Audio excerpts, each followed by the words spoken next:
Yeah, nature on the island is pretty arid, pretty desert-like.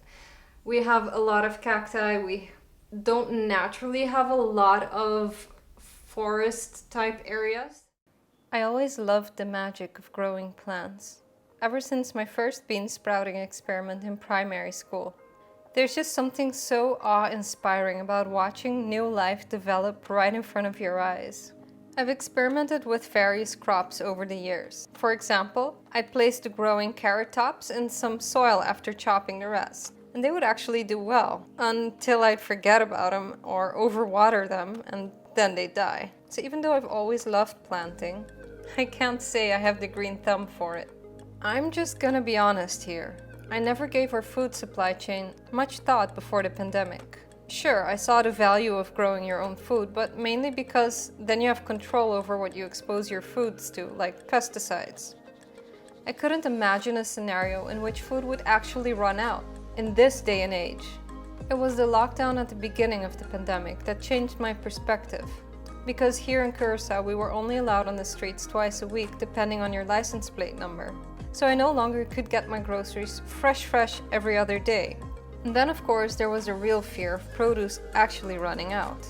Limes and lemons had already disappeared, and I started to fear for my favorite fruit, papaya. The sense that my food supply chain was out of my hands started to gnaw at me.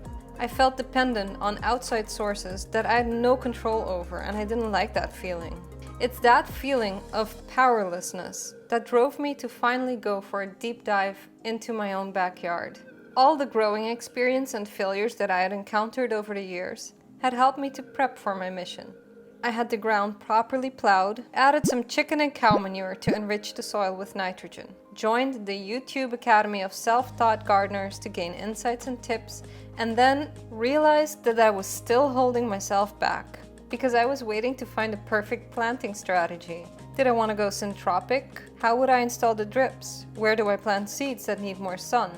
Do they need equal water flow? Are they nitrogen depositing plants? Can they grow harmoniously next to one another? The list was endless, and it paralyzed me.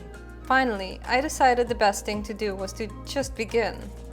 With all the research in the back of my mind, I took my best guess and started with some seeds from a local farm. It was a steep learning curve, and I stumbled onto many unforeseen hurdles. Every time a crop got the overhand and grew a little too dense, pests would appear. The worst pest I encountered was the sweet potato weevil. I'd never even heard of weevils before that. By the time I learned about weevil control, it was already too late for that piece of land. I had a pretty decent sweet potato harvest until that happened though. I was able to share it with my family and friends, which is a cool and unexpected reward of growing your own stuff. It builds community. I also got involved with an online community of growers in Curaçao.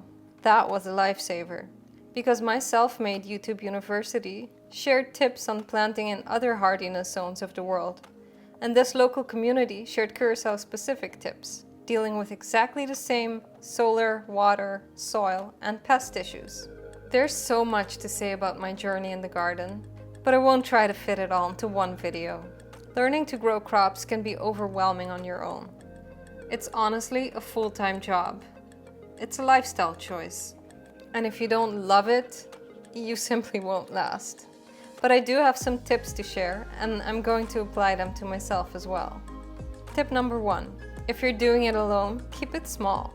Plant only as much as you can handle. Tip number 2. Begin with a fast-producing crop. This will keep you enthusiastic about the process when the problems start to appear, because you can begin to see the benefits and reap the rewards early on.